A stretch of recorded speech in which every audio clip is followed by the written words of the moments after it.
अस्सलाम वालेकुम गाइस, आप लोग कैसे हैं? उम्मीद करती हूँ कि आप लोग बिल्कुल ठीक होंगे। Welcome back to my YouTube channel. My name is doctor Iqra Amin. अभी हमारी कुछ वीडियोस जो चल रही थी पीछे, वो हमने मेडिकल कैंप किया था फ़र्रुखाबाद में, हमारे होम टाउन में, उससे रिलेटेड वीडियोस थी। I hope you guys like the all the arrangements and the videos as well. तो उम्मीद करते हैं कि इस अच्छे रिस्पांस के बाद इंशाल्लाह जो है वो हम जल्दी वहाँ पे दोबारा कैंपिंग करेंगे। अच्छा, बात करते हैं आज एक इम्पॉर्टेंट टॉपिक के बारे में जो कि अक्सर बहुत सारे पेरेंट्स को इस चीज़ से गुजरना पड़ता है। वो ये है कि न्यू बॉर्न्स में जॉन्डिस हो जाना, यानी कि न्यू बॉर्न बेबीज़ जो होते हैं, यानी कि जो पैदाइश के बाद 2 से 3 दिन के अंदर अंदर उनको यरकान हो जाना, पीलिया हो जाना, आम अल्फाज में ये भी उसको कहते हैं। अब उसमें एक चीज़ें, दो दो तीन ज़रूरी बातें हैं जो कि पेशेंट्स के जो वालदेन हैं उनकी काउंसलिंग में बहुत ज़रूरी होती हैं, और वो इंडिविजुअली जो है वो डॉक्टर्स को, पेरेंट्स को काउंसल करना पड़ता है। तो इस वीडियो के थ्रू मैं 2 से 3 इम्पॉर्टेंट बातें उनको कन्वे करना चाहूँगी कि जो उनके लिए जानना इससे ज़रूरी है कि उनकी जो परेशानी का सबब बनता है वो यरकान या पीलिया बच्चे में, तो वो थोड़ा सा उसका कम हो जाएगा आई गेस।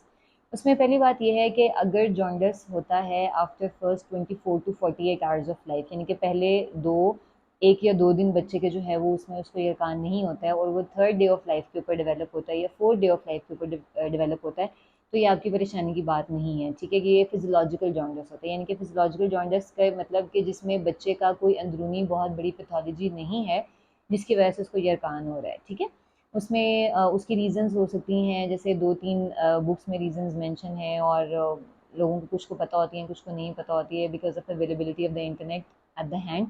उसमें है कि एक तो एबीयू इनकम्पैटिबिलिटी होती है, यानी कि जो ओ पॉजिटिव मदर्स होती हैं उनमें ए या बी पॉजिटिव बेबीज़ अगर उनका बर्थ होती है, तो उसमें उन बेबीज़ को जो है वो जॉन्डिस होने का चांस होता है।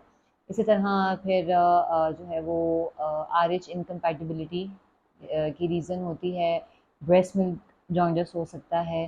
तो ये 2 से 3 इंपॉर्टेंट रीजंस होती हैं, और इसमें यही बात है कि फिजियोलॉजिकल जॉन्डिस की रीजंस होती हैं, और इन केस अगर वो jaundice first 24 hours of life के ऊपर, यानी कि बच्चा सुबह पैदा हुआ है और रात को ही आपको महसूस हो रहा है कि इसकी आंखें पीली हो रही हैं, इसका चेहरा पीला हो रहा है, तो वो फिर पैथोलॉजिकल जॉन्डिस है। उसकी फिर मल्टीपल रीजंस आ जाती हैं। उस पॉइंट पे आपने वरी होना है। अगर दूसरे तीसरे दिन में जॉन्डिस हो रहा है तो उसमें आपने परेशान नहीं होना है।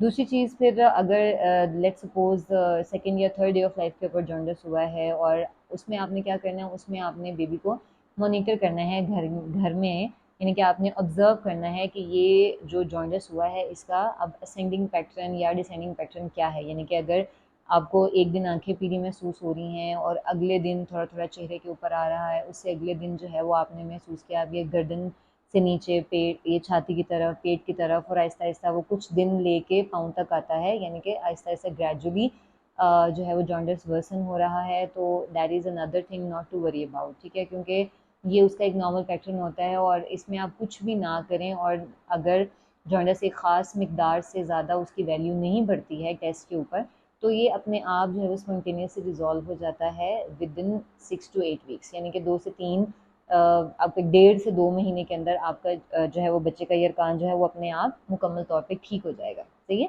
लेकिन अगर आप ये देखते हैं कि जॉन्डिस हुआ तीसरे दिन पे ही, दूसरे दिन पे ही, लेकिन वो बहुत रैपिडली प्रोग्रेस हो गई, यानी कि आपने आज देखा था कि अच्छा आंखें सिर्फ महसूस हो रही थी या सिर्फ फेस महसूस हो रहा था, एंड नेक्स्ट डे आपको महसूस हो रहा है कि बच्चे के पाँव भी पीले हो गए, तो ये इसका मतलब है कि अब ये बहुत रैपिडली प्रोग्रेस हुआ है। तो इस कंडीशन में आपने बच्चे को डॉक्टर के पास लेके जाना है। वो फिर बिलिरुबिन लेवल्स जो है वो मेजर करते हैं, और अगर बच्चे की एक ख़ास एज के मुताबिक और वज़न के मुताबिक एक मकदार से ज़्यादा उसका बिलिरुबिन लेवल आता है, तो ऐसे में बच्चे को फोटोथेरेपी, यानी कि जो ब्लू लाइट के नाम से भी अक्सर पेरेंट्स को पता होता है कि बच्चे को नीली शुआएं लगी थी या पहले किसी बच्चे को लगी थी उनकी फैमिली में, तो वो फिर फोटोथेरेपी उसका इलाज होता है। उसकी तकरीबन उस पर भी लेवल पे डिपेंड करता है कितना लेवल है, और वो किस तरह से उसको रिस्पॉन्ड कर रहा है, उस चीज़ को फिर हम मॉनिटर करते हैं।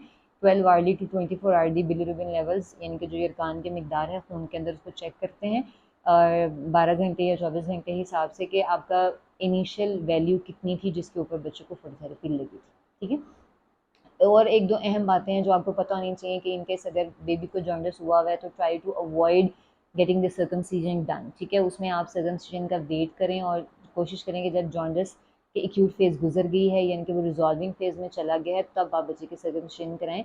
और कोई भी ऐसा कोई नॉन इमरजेंट प्रोसीजर जो कि आपको लगता है कि आप इसको थोड़ा डिले कर सकते हैं, वो आप ड्यूरिंग द जर्नल्स आप अवॉइड करें। बाकी देयर लॉट ऑफ कंपाउंडर्स जो कि डिस्पेंसर्स और कंपाउंडर्स जो लोकली जो है वो लोगों को गाइड करते हैं कि आपने जी बच्चे को डेक्स्ट्रोज वाटर देना है, ये देना, आपने कुछ भी नहीं देना है, just have to give the oral AD, जो हम रूटीन में विटामिन एडी ड्रॉप्स बच्चे को रिकमेंड करते हैं for first 6 months of life, because there is no vitamin D in the breast milk. और सन एक्सपोजर भी आपको पता है आजकल के लाइफ में कितना ही होता है।